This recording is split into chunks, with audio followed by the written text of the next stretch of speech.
10e jour de ce défi, je vous souhaite une bien belle journée, j'espère que vous allez bien et nous allons ressortir le tableau parce qu'il s'est passé plein de choses. Du coup, hier, j'ai travaillé avec Claude, avec Gemini, mais aussi avec Copilot. J'ai regardé un peu les trois et évidemment, je découvre que Claude, c'est vachement bien.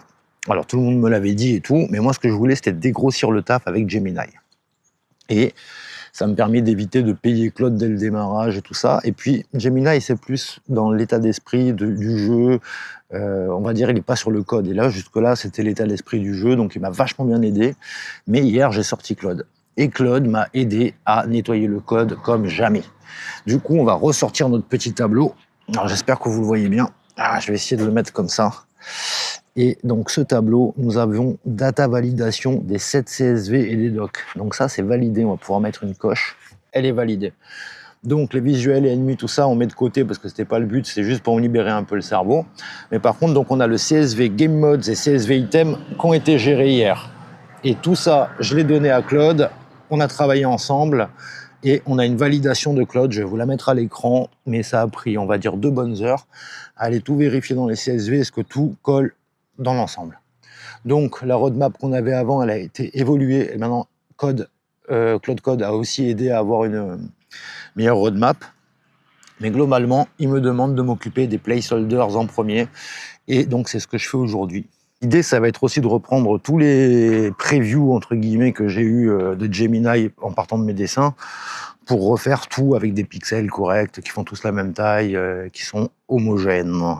D'ailleurs, je dis que les CSV sont finis et tout ça. Bon, en vérité, il en manque un ou deux de mémoire, je ne sais plus exactement lesquels.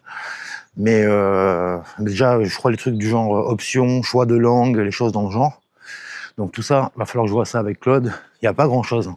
Je crois qu'il y a 2 CSV en plus à rajouter et qui sont loin d'être les mêmes CSV infernaux, des jokers, des cartes. Ça, c'était l'enfer, faut le dire. Donc voilà, il va falloir retourner un petit peu dans les CSV. Mais globalement, c'est fait. Et le fait de passer un peu à lui, ouais, ça me fait vraiment du bien. Ça change un peu ma journée. Et bon, ça fait quand même 10 jours.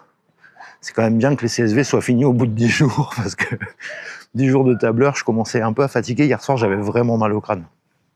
On va parler placeholder. Pour l'instant, j'ai fait vraiment que celui de... Enfin, j'ai bien avancé sur celui du jeu de cartes en lui-même. Mais bon, j'ai beaucoup de boulot aujourd'hui, j'ai des tatouages à préparer pour demain, j'ai 3 tatouages à dessiner, donc ça va être un peu long. Et donc je vais m'arrêter là pour ce qui est du travail sur les placeholders aujourd'hui. Et derrière, je vous parle de mes inspirations. Donc voilà le placeholder. Pour l'instant, j'ai fait ça avec les cartes jouées sur le haut, les cartes en main ici. Bon, on est très proche d'un balatro en vérité, mais par contre, moi, mes jokers sont en bas, tous mes items sont en bas parce que je fais le truc de progression.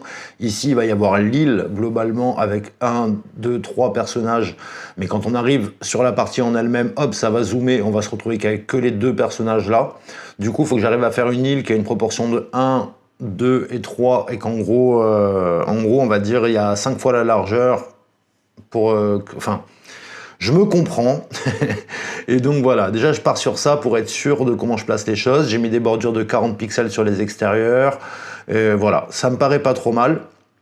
Et je vais sûrement faire un truc pour que le slot d'ici puisse être déplié et qu'on voit mieux si on a envie de voir mieux. Bon, globalement, voilà le placeholder pour le moment.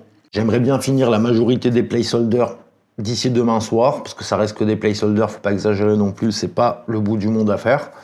Et par contre, j'ai commencé à regarder un peu sur mes inspirations et je vais vous montrer ça. J'avais commencé à lister quelques inspirations, mais là, clairement, j'en ai rajouté. J'en ai encore d'autres en tête. D'où la petite partie après sur les disquettes Atari, vous allez voir. C'est que je ressors des disquettes de quand j'avais 8-9 ans. C'est un peu mes inspirations de vie, on va dire. Donc voilà, on va parler inspiration maintenant. Là, évidemment, balatro pour le game design. Ça, c'était déjà dit depuis pas mal de temps. Keep Driving pour l'inventaire sur le bas et puis la progression de gauche à droite que je trouve très cool. Inscription et évidemment pour l'aspect méta et l'esthétique des cartes, ça on va pas. Shotgun King pour les mécaniques de deck building et les visuels que j'aime beaucoup. Slay the Spire pour le design des combats. Donc j'aimerais quand même qu'on voit les 2 personnages pendant le combat. Donc ça m'a un peu inspiré. Rick Dangerous, alors c'est pour ça que je vais vous parler d'Atari après, c'est mon jeu d'enfance, totalement. Et j'hésite à commencer par une sorte de placard comme ça avec l'histoire du personnage. On verra. Metal Slug, comme je vous ai dit, pour un peu comme Rick Dangerous, quoi. Les personnages, ils sont assez tassés comme ça. Et c'est comme ça que je les aime. Donc Metal Slug, évidemment. Comic Zone, en fait, c'est pour la bulle, en gros, du méchant qui va dire ce qu'il a à dire, sa petite punchline. Ça me plaît beaucoup. Dice et Dungeons, donc les mécaniques de manipulation dedans étaient pas mal de mémoire. Les mécaniques de création, donc d'histoire dans End of Fate, en mode un peu Donjons et Dragons JDR, quoi. Paper Please pour l'interface et la gestion de documents que je trouve très chouette. Ça, j'avais adoré ce truc-là où il y a tous les petits documents qui se mêlent et tout. Ça, je me demande si j'aimerais pas faire un truc comme ça. Bon, là, je suis en train de. C'est une usine à gaz, hein, ce que je raconte, clairement. Donc, on a évidemment Cultist Simulator qui a un petit peu cette vibe d'assemblage de cartes pour créer une secte en l'occurrence, mais des complots, c'est un peu le même système. Après, évidemment, Illuminati de Steve Jackson. Alors ça, pareil, je voudrais en parler un jour. Si vous voulez, je vous fais un documentaire là-dessus, mettez-le en commentaire. Mais j'ai beaucoup de choses à dire sur Illuminati de Steve Jackson. Donc après, Shadowrun Mega Drive. Alors ça, c'est avec mon cousin que je jouais à ça. J'aimais bien les personnages sur le côté. Et après, c'est des références de vieux gars, hein, attention. L'audio et l'énergie, donc ce que je vous fais écouter là tout de suite, la Chris Wellsbeck, c'est vraiment parmi les grosses inspirations. J'aime bien la BO de Mega Man X et de Outrun sur Sega. Voilà, et en plus de ça, comme je vous ai dit, j'ai sorti mes vieilles disquettes d'Atari. Et je vais vous montrer ça. Alors attention, ça va durer un petit peu de temps. Putain, la capuche, je la mets, je sais même pas pourquoi, j'ai une tête, on dirait un préservatif le truc. Donc voilà, attention, bijoux. Ok, donc voilà. Alors là, c'est les disquettes qui sont pas trop mal, celles-là, elles sont un peu moins bien. Et ça, c'est les jeux que je piratais, que des mecs pirataient à ma place. Et donc, en fait, voilà, je vais vous raconter la petite histoire. Il y a un ami de ma mère qui faisait partie de la team Paradox. Et Paradox, c'était des gars qui faisaient un max de... Alors voilà, on a Windsurf Willy, on a pas mal de choses. Donc, c'était des pirateurs, des hackers de l'époque. Et en fait, un des potes de ma mère avait... Alors ça, Vegas Dessin, c'était mon premier Photoshop Vegas Dessin. Putain, je vais un peu baisser la musique parce que... Hop, attends. Je vais la couper carrément. Voilà, Bumpy, c'était vraiment pas mal. Grand Prix Formule 1, ça c'était cool. Lemmings 2, mais alors quel banger ce truc. Bon, je fais pas attention à mon watch time, mais je vais vous parler des jeux d'enfance. Et en fait, je vais vous parler d'un autre truc. Ce mec qui s'appelait Guy, j'ai encore son nom en tête, mais je le balancerai pas, mais il est décédé de toute façon. Donc c'est un gars qui était entre la Suisse et Calvi en Corse, qui s'appelait Guy Stuart. On se souvient encore, il était bijoutier. Et je crois qu'il est décédé, hein, je vais pas dire de bêtises. Et il faisait partie de la team Paradox. Et quand j'étais petit, donc moi j'avais 9 ans, 8 ans quand j'ai eu mon Atari ST. Et STE, bon, 1040. Et en fait, lui, il savait comment... Enfin, entre gars de Paradox, il s'échangeait des jeux. Et au début, il me faisait des disquettes qui me copiaient. Et en fait, un jour, il en a eu marre. Et il en a eu marre. Pas du tout, il avait un modem SX212. Donc ça, là, je vous parle d'un truc, c'est des vieux modems. C'est des trucs... En fait, personne n'avait Internet à l'époque. On passait par CompuServe. Donc là, quand je vous dis que c'est vraiment des anecdotes de vieux, c'est vraiment des anecdotes de vieux. Et du coup, alors je me souviens plus tout à fait de la méthode, mais en gros on connectait le modem, et il y avait un truc, je crois que c'était Go Atari, un truc comme ça, de mémoire il y avait un truc on tapait Go Atari, et donc on accédait à des forums Atari, et on pouvait télécharger le jeu. Donc on téléchargeait des jeux, alors, pas dire de conneries, mais c'était au moins 1989, parce que j'avais téléchargé Italie 90 dessus, et même d'autres jeux, et puis bon, c'est en 89, donc je dois avoir 8 ans. Et ma mère m'aidait beaucoup à ça. D'ailleurs, c'est elle qui a écrit sur les disquettes. Je continue à vous faire défiler les disquettes en vous racontant ça. Donc là, comme vous pouvez le voir, ça, c'est l'écriture de ma mère. Alors ça, c'était un super jeu. Lotus Esprit Turbo, SE, c'était vraiment bien. P47, alors Turrican, donc voilà, je vous ai écouté le son juste avant. Donc tout ça, c'est des trucs qui ont été téléchargés en 1990. SimCity. Alors souvent, on mettait OK sur la disquette parce que certains jeux, ils n'étaient pas OK. Light Corridor, c'était vraiment cool. Ça, c'est le seul jeu de ma vie que j'ai acheté, je crois, c'est Street Fighter 2. Alors, je regrette de ne plus avoir la jaquette parce que c'était vraiment cool comme machin. On avait Robocop qui était un banger absolu. On avait Pac-Man, là-dessus, il y avait quoi de cool? Modern Karate Plus, c'était pas mal. Et Solomon's Key. Solomon's Key, c'était vraiment cool. Bon, Pac-Mania, évidemment. Mais Solomon's Key, c'était très très cool. Team Suzuki, j'ai adoré. Cluedo, c'était très cool. Je suis en train de perdre mon watch time juste pour vous faire kiffer quand même. Hein. Alors restez jusqu'au bout s'il vous plaît, parce que franchement c'est des jeux, c'est rare ces trucs-là. On continue, Pinball Magic. Bon, franchement c'était pas mal Pinball Magic de mémoire. Populous, alors écrit n'importe comment, il manque le O, mais voilà, ma première rencontre avec Peter Molineux. Donc le jeu, ça j'ai dû le télécharger plus vers 90, 91 à mon avis, parce que c'était quand même un jeu qui est sorti de mémoire dans ces années-là. F19, alors là-dedans t'as des jeux qui sont de 1984, 85, Pool, c'est un vieux jeu. Archipelagos, alors ça c'était vraiment incroyable, Archipelagos c'était vraiment cool. Là-dessus on a quoi qui est bien, il y a Millipede qui était pas mal, Diabolo qui était très très cool. Après, là, nous avons Lemmings, on a vu Lemmings 2, mais là, on a Lemmings Empire, c'était pas mal aussi. Hein. Outrun avec 2 N, alors tu vois, à l'époque, on savait pas vraiment se parler anglais.